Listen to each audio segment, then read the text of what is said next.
ಭಾರತ ಇವತ್ತೇನು ನಾವು ನೋಡ್ತಾ ಇದ್ದೇವೆ, ಈ ಆಧುನಿಕತೆಗೆ ಮೂಲ, ಈ ಆಧುನಿಕ ಅಭಿವೃದ್ಧಿಗಳಿಗೆ ಮೂಲವಾದಂಥದ್ದು ಈಗ 3 ದಶಕದ ಹಿಂದೆ ನಡೆದಂತಹ ಖಾಸಗೀಕರಣ, ಉದಾರೀಕರಣ ಹಾಗೂ ಜಾಗತೀಕರಣ. ಇದಕ್ಕೆ ಚಾಲನೆ ನೀಡಿದ್ದು ಡಾಕ್ಟರ್ ಮನಮೋಹನ್ ಸಿಂಗ್ ಅವರು.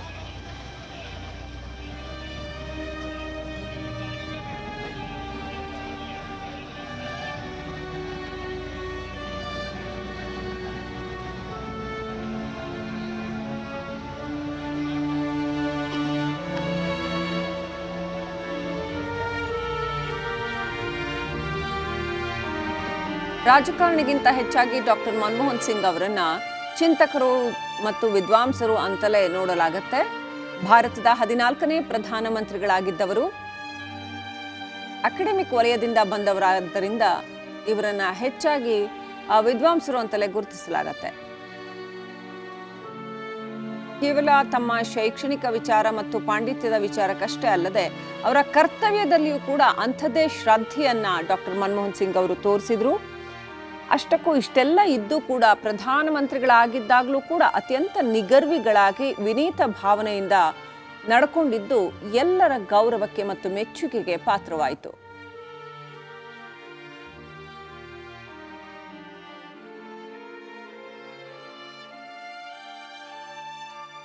ಭಾರತದ ರಫ್ತು ವ್ಯವಹಾರದ ಕುರಿತಾಗಿ ಸಾಕಷ್ಟು ಜ್ಞಾನವನ್ನ, ಪಾಂಡಿತ್ಯವನ್ನ ಹೊಂದಿದಂತಹ ಡಾಕ್ಟರ್ ಮನಮೋಹನ್ ಸಿಂಗ್ ಅವರು India's export trends and prospects for self sustained growth ಅನ್ನುವಂತಹ ಪುಸ್ತಕವನ್ನು ಕೂಡ ಬರೆದಿದ್ದಾರೆ.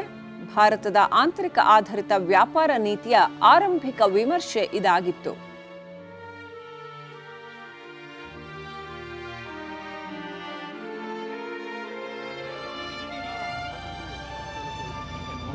ಅವರ ಹಲವು ವರ್ಷಗಳ ನಿರಂತರ ಪರಿಶ್ರಮ, UNCTAD ಸಚಿವಾಲಯದಲ್ಲಿ ಅವರು ಸಲ್ಲಿಸಿದ್ದಂತಹ ಸೇವೆ, ಅವರ ಶೈಕ್ಷಣಿಕ ಜ್ಞಾನ ಇದೆಲ್ಲವನ್ನು ಪರಿಗಣಿಸಿ 1987ರಿಂದ 90ರವರೆಗೆ ಅವರನ್ನ ಜಿನೀವಾದಲ್ಲಿನ ದಕ್ಷಿಣ ಆಯೋಗಕ್ಕೆ ಮಹಾಪ್ರಧಾನ ಕಾರ್ಯದರ್ಶಿಯನ್ನಾಗಿ ಕೂಡ ನೇಮಕ ಮಾಡಲಾಗಿತ್ತು.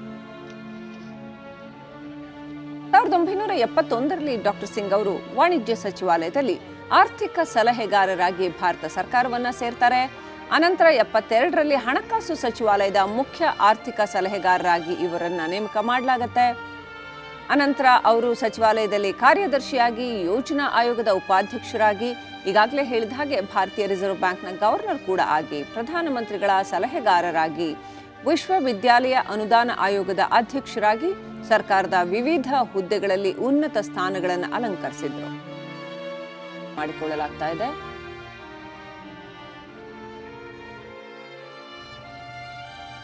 ಅಂತ್ಯಕ್ರಿಯೆ ನಡೆಯುವ ಸ್ಥಳದತ್ತ ಈಗಾಗಲೇ ಪಾರ್ಥಿವ ಶರೀರದ ಯಾತ್ರೆ ಸಾಗಿದೆ. ಅವರ ಸಹಸ್ರಾರು ಅಭಿಮಾನಿಗಳು, ಕಾಂಗ್ರೆಸ್ ಕಾರ್ಯಕರ್ತರು, ನಾಯಕರುಗಳು ಎಲ್ಲರೂ ಕೂಡ ಬಂದು ನೆರೆದಿದ್ದಾರೆ. ಆ ಯಾತ್ರೆಯಲ್ಲಿ ಪಾಲ್ಗೊಂಡಿದ್ದಾರೆ. ಸಿಖ್ ಸಂಪ್ರದಾಯದ ಪ್ರಕಾರ ಅವರ ಅಂತ್ಯಕ್ರಿಯೆ ನೆರವೇರಲಿದೆ.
ಡಾಕ್ಟರ್ ಸಿಂಗ್ ಅವರು ಮಾಡಿದಂತಹ ಕೆಲಸಗಳು ಜನಗಳ ಮನಸ್ಸಿನಲ್ಲಿ ಚಿರಸ್ಮರಣೀಯ. ಹಾಗಾಗಿ ಅಭಿಮಾನಿಗಳು ಅಂತಹ ಘೋಷಣೆಯನ್ನ ಕೂಗ್ತಾ ಇದ್ದಾರೆ. ಅಲ್ಲಿ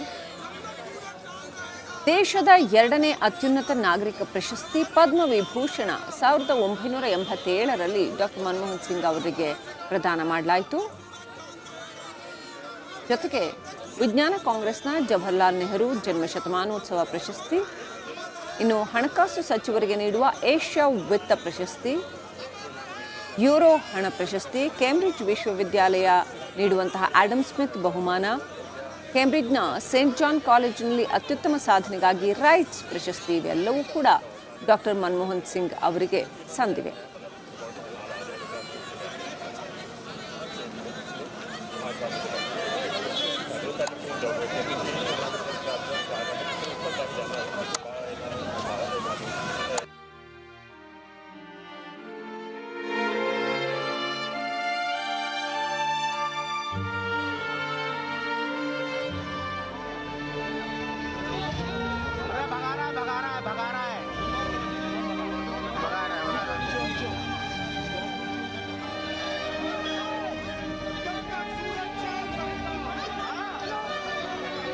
ಡಾಕ್ಟರ್ ಸಿಂಗ್ ಅವರು ಹಲವು ಅಂತಾರಾಷ್ಟ್ರೀಯ ಸಮಾವೇಶಗಳಲ್ಲಿ ಭಾರತವನ್ನು ಪ್ರತಿನಿಧಿಸಿದ್ದಾರೆ. ಇನ್ನು ಹಲವು ಅಂತಾರಾಷ್ಟ್ರೀಯ ಸಂಘಟನೆಗಳಲ್ಲೂ ಕೂಡ ಭಾರತವನ್ನು ಪ್ರತಿನಿಧಿಸಿದ್ದಾರೆ. 1993ರಲ್ಲಿ ಸೈಪ್ರಸ್ನಲ್ಲಿ ನಡೆದ ಕಾಮನ್ವೆಲ್ತ್ ಸರ್ಕಾರದ ಮುಖ್ಯಸ್ಥರ ಸಭೆ ಹಾಗೂ 1993ರಲ್ಲಿ ವಿಯೆನ್ನಾದಲ್ಲಿ ನಡೆದ ವಿಶ್ವ ಮಾನವ ಹಕ್ಕುಗಳ ಸಮಾವೇಶದಲ್ಲಿ ಪಾಲ್ಗೊಂಡ ಭಾರತೀಯ ನಿಯೋಗದ ನೇತೃತ್ವವನ್ನು ಡಾಕ್ಟರ್ ಸಿಂಗ್ ಅವರು ವಹಿಸಿದ್ರು.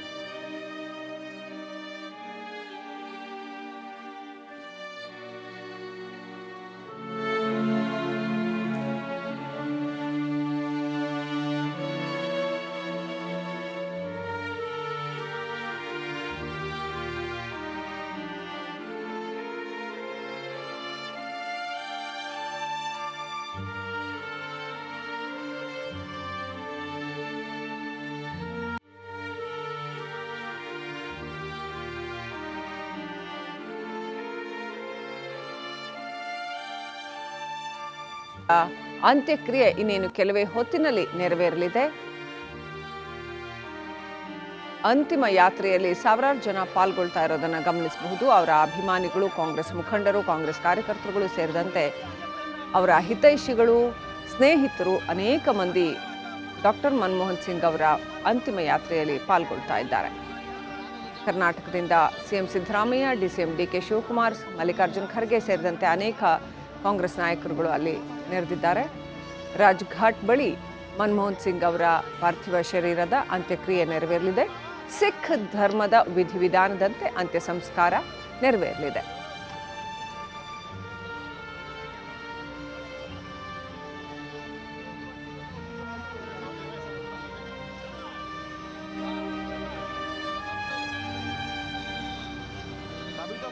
ಜನಸಾಮಾನ್ಯರಿಗಾಗಿ, ಅದರಲ್ಲೂ ಕೆಳ ಮಧ್ಯಮ ವರ್ಗದ ಅಥವಾ ಕೆಳವರ್ಗದ ಶೋಷಿತರಿಗಾಗಿ, ಬಡವರಿಗಾಗಿ ಡಾಕ್ಟರ್ ಮನಮೋಹನ್ ಸಿಂಗ್ ಅವರು ಪರಿಚಯಿಸಿದಂತಹ ನರೇಗಾ ಉದ್ಯೋಗದಾತ ಯೋಜನೆ ಇರಬಹುದು, ಜೊತೆಗೆ ಆಧಾರ್ ಕಾರ್ಡ್ ಅವರು ಏನು ಪರಿಚಯಿಸಿದ್ರು ಆ ಆಧಾರ್ ಕಾರ್ಡ್ ಇವತ್ತು ಪ್ರತಿಯೊಂದಕ್ಕೂ ಕೂಡ ಬಳಕೆ ಆಗ್ತಾ ಇದೆ ಅಂಥ ಯೋಜನೆಗಳಿರಬಹುದು.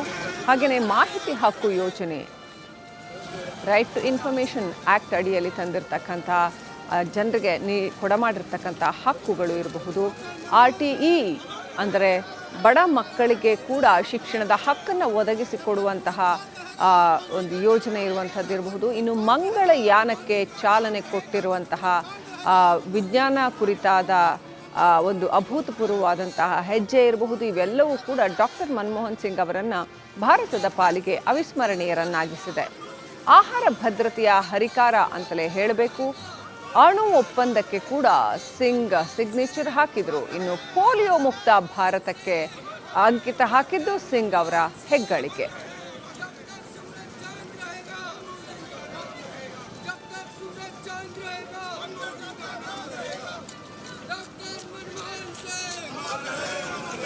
Dr. Manmohan Singh!